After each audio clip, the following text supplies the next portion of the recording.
আসসালামু আলাইকুম প্রিয় দর্শক, অন্য মঞ্চের আলাপচারিতায় আপনাদের সকলকে আমন্ত্রণ জানাই। সুপ্রিয় দর্শক শ্রোতা, আসসালামু আলাইকুম। যে যেখানে আছেন ভালো থাকবেন সেটাই প্রত্যাশা করি। প্রতিদিন ঘুম থেকে উঠেই দুঃসংবাদ। আজ আপনাদের সঙ্গে কথা বলতে চাচ্ছি বাংলাদেশের একজন স্বনামখ্যাত মানুষের নির্মম মৃত্যু, নির্যাতন নিয়ে। অ্যাডভোকেট নুরুল মজিদ মাহমুদ হুমায়ুন একজন বীর মুক্তিযোদ্ধা, বাংলাদেশ সুপ্রিম কোর্টের একজন আইনজীবী, 5 বার জাতীয় সংসদের সদস্য ছিলেন, 2 বার মন্ত্রী ছিলেন। আমার এবং তার কর্মস্থল সুপ্রিম কোর্ট থাকায় পরিচয়, ঘনিষ্ঠতা, পরবর্তীতে মন্ত্রিসভার সদস্য হিসাবে খুব কাছের থেকে তাকে দেখার সুযোগ হয়েছে।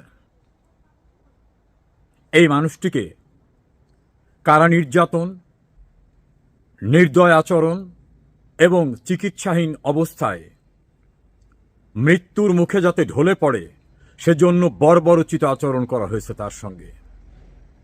অত্যন্ত সম্ভ্রান্ত পরিবারে তার জন্ম। তার বাবাও আইনজীবী ছিলেন। এই নুরুল মজিদ মাহমুদ হুমায়ুন মুক্তিযুদ্ধের জন্য তিনি বার করতে এসে দেশে ফিরে গেছিলেন। ব্যারিস্টার হওয়ার স্বপ্ন ভঙ্গ করে তিনি চলে গেছিলেন দেশের স্বাধীনতা যুদ্ধে অংশ নিতে। এত জনপ্রিয় যে 5 বার তিনি জাতীয় সংসদের সদস্য হয়েছিলেন, 2 বার মন্ত্রী হয়েছিলেন। অত্যন্ত শান্ত প্রকৃতির মানুষ, সৌজন্যতা, সজ্জন, সবকিছু তাকে ঘিরে পাওয়া যেত। কখন উচ্চ স্বরে কথা বলতেন না, কোনো দুর্নীতি অনিয়ম তাকে স্পর্শ করতে পারত না। তার পারিবারিক বাড়ি বিশাল পরিসরের। এক কথায় বলা যেতে পারে কোনো দারিদ্রতা নিয়ে তিনি জন্ম নেননি এবং নিজের বিকশিত জীবনেও তার অন্যায় অবৈধভাবে অর্থ আয়ের কোনো প্রয়োজন ছিল না। সেই মানুষটিকে গ্রেপ্তার করা হলো 5 আগস্টের পরে। তার পরিবারের পক্ষ থেকে তার ছেলে জানালো, আত্মীয় স্বজনরা বলেছিল যে এই পরিস্থিতিতে সে কোথাও হাইড করবে কিনা, আত্মগোপনে যাবে কিনা। তিনি বলছেন, না, আমি কোনো অন্যায় করিনি, আমি কেন গা ঢাকা দেব। তিনি গ্রেপ্তার হলেন। গ্রেপ্তার হওয়ার পরে বয়সের ভার, অন্য কারণে এবং যেরকম লাইফ স্টাইলে তিনি অভ্যস্ত, যেভাবে জীবনযাপন করতে অভ্যস্ত, সেরকম সুযোগ ছিল না। তাছাড়া বিভিন্ন রোগ ছিল, তার চিকিৎসা দেওয়া হলো না। একটা পর্যায়ে যখন অবস্থার অবনতি ঘটল, বঙ্গবন্ধু মেডিকেলে নেওয়ার পরে সেখানে একজন ব্রিগেডিয়ার জেনারেল যিনি দায়িত্বপ্রাপ্ত, তার চাপে বঙ্গবন্ধু মেডিকেলে তাকে অ্যাডমিশনে না রেখে জেলখানায় ফেরত পাঠানো হলো। আবার জেলখানা থেকে সেখানে নেওয়া হয়, আবার নেওয়া হয়, আবার আনা হয়। আত্মীয় স্বজনরা বঙ্গবন্ধু মেডিকেলের কর্তৃপক্ষের কাছে যাওয়ার পরে তারা বলছে, আমাদের উপর চাপ আছে, ওনাকে ভর্তি করা যাবে না। এমন একজন মানুষ, তার চিকিৎসা হবে না, আবার তাকে জেলখানায় ফেরত নেওয়া হলো। ভয়ঙ্কর অবস্থায় তাকে ঢাকা মেডিকেলে নেওয়া হলো এবং ফ্লোরে মেঝে তার থাকার ব্যবস্থা করা হলো। আর একজন পেশেন্ট, তার যে বেড, গণহারের যে বেড, সেই বেডটি দয়া করে তিনি ছেড়ে দিয়েছিলেন। সেই বেডের সঙ্গে তার হাতে হ্যান্ডকাপ লাগিয়ে রাখা হলো। মৃত্যুর পূর্ব মুহূর্তে তিনি যে হাত পা লড়াচড়া করবেন সেই সুযোগটুকুও রাখেন নাই।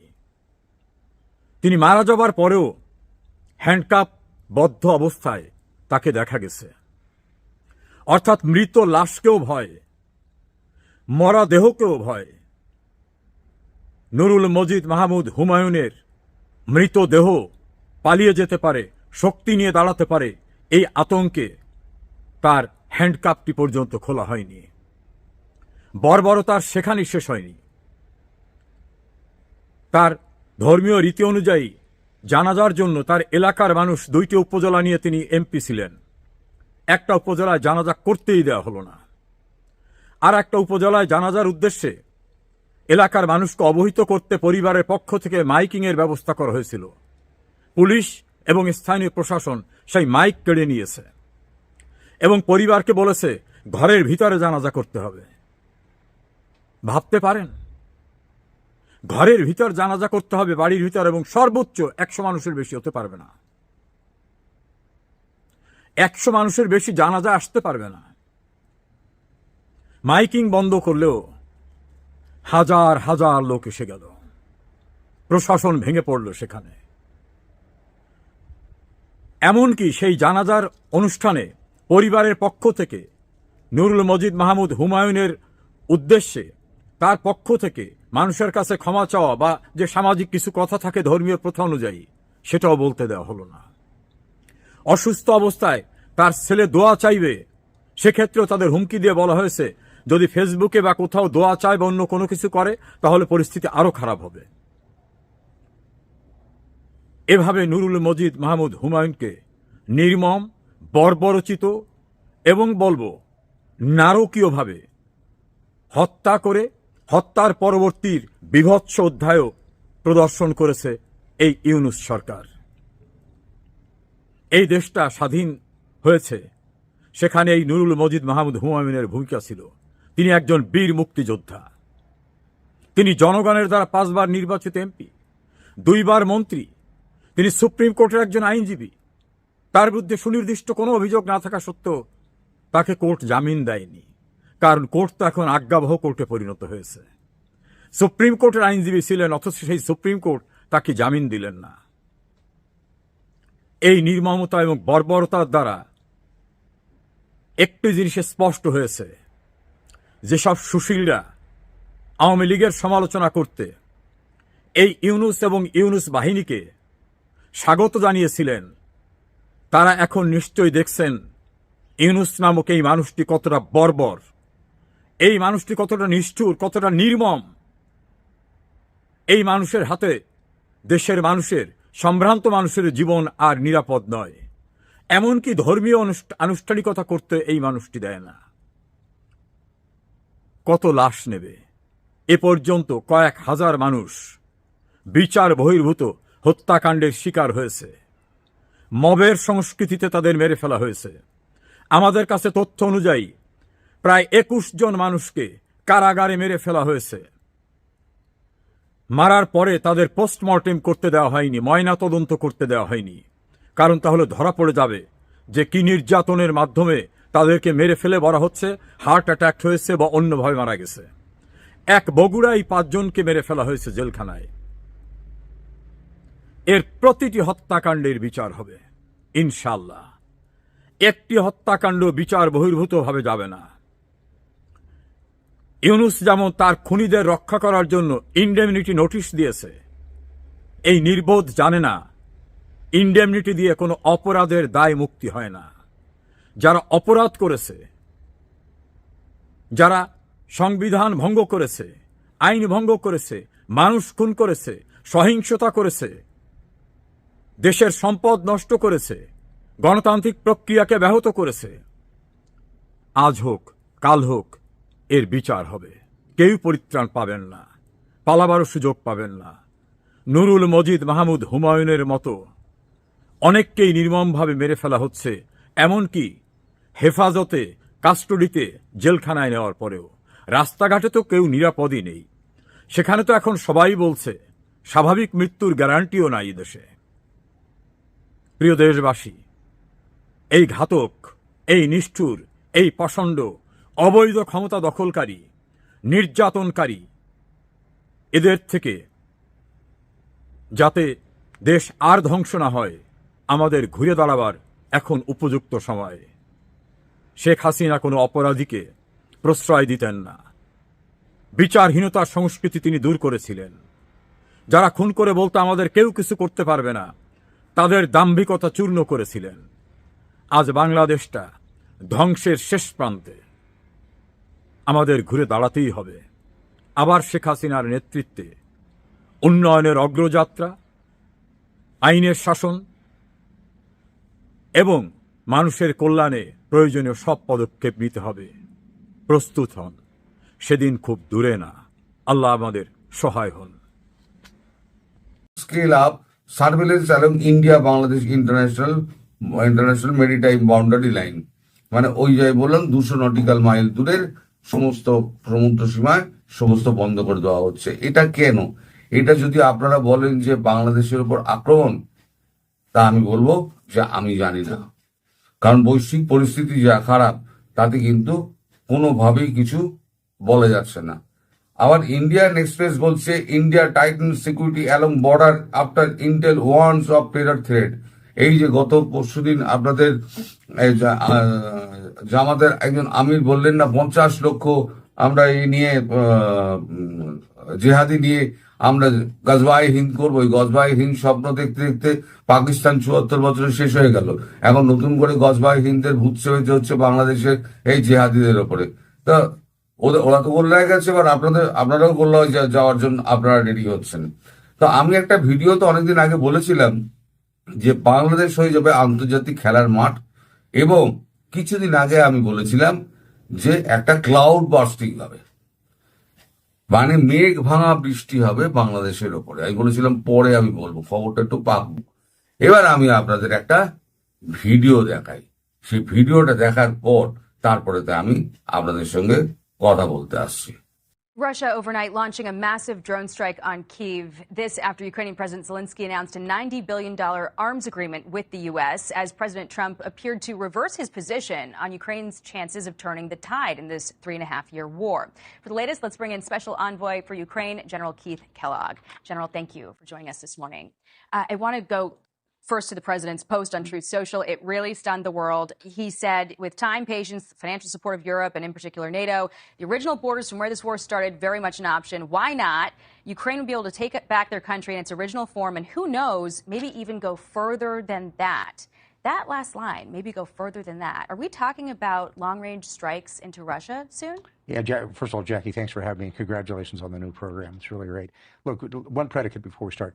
You know, this war actually started in 2014 under President Obama when the Russians went into Crimea, and then 2022 when they went in under President Biden. This is not President Trump's war in the sense he has inherited this war, and he's done everything he possibly can do to bring this war to a conclusion, from talking to two major principals to talking to allies, and he's done a wonderful job doing it, but he's really trying really hard. His comments this week came after UN, the intelligence agencies, from Secretary of State, all the way down the line, kind of shows them that Russia is not winning this war. If they were winning this war, they'd be in Kyiv, they'd be in Odessa, they'd be over the Dnieper River. That we added 2 new NATO allies. One of them, Finland, had doubled the size of the border. The Russians have to protect. We added Sweden, which is a technologically advanced nation, especially when it comes to armament. So this is where I think they have an opportunity to challenge Russia much more aggressively if they pick to do it, and they get the weapon systems to do so. They've never asked for U.S. troops. They don't want U.S. troops on the ground. But this is just not only a European issue. This is a global issue, and I think sometimes we forget that, and we should react accordingly. I just want to clarify. Are you saying, though, that it is the president's position that Ukraine can conduct long-range strikes into Russia, that has been authorized by the president? I think reading what he has said and reading what Vice President Vance has said, as well as Secretary Rubio, the answer is yes. Use the ability to hit deep. There are no such things as sanctuaries. That's one of the reasons I believe that this last week, and it has been confirmed, that President Zelensky asked President Trump to get Tomahawk missiles, which give you a depth. They're really good systems.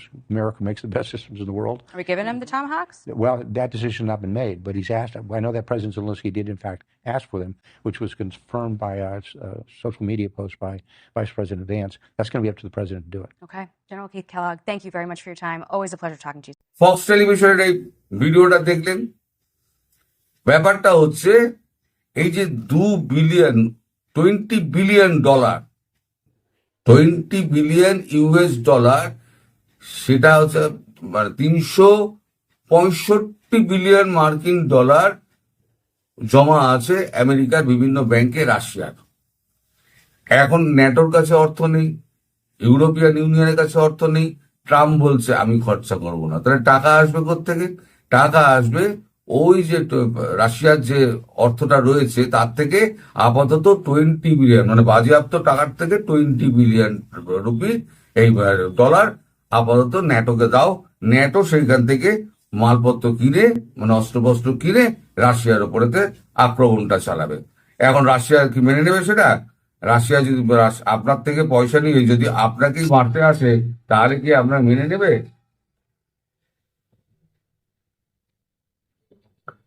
এখানে দেখুন, BBC লিখছে US gives 20 billion to Ukraine funded by seized Russian asset.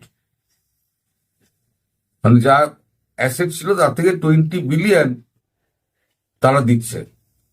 এই 20 billion মানে হচ্ছে ইউরোপের কারেন্সিতে ইউরোতে হচ্ছে 1.6 billion ইউরোতে। তাহলে 1.6 billion দিয়ে অস্ত্রশস্ত্র কিনে রাশিয়ার ওপরে মারবে, রাশিয়ার টাকাতে রাশিয়ার ওপরে মারবে। রাশিয়া প্রথমেই বলেছিল যে যদি আমার ওপরে এরপরে কোনো আঘাত হয়, যদি ইউক্রেন বা আমেরিকা বা ইউরোপ যদি আমার ওপর কোনোভাবে আঘাত করে, তাহলে পরে আমি কিন্তু এবার যুদ্ধে যাব, মানে নিউক্লিয়ার যুদ্ধে যাব। এই যুদ্ধে যাওয়া মানে বুঝতেই পারছেন। এবার ভারতের কানেকশনটা কোথায়?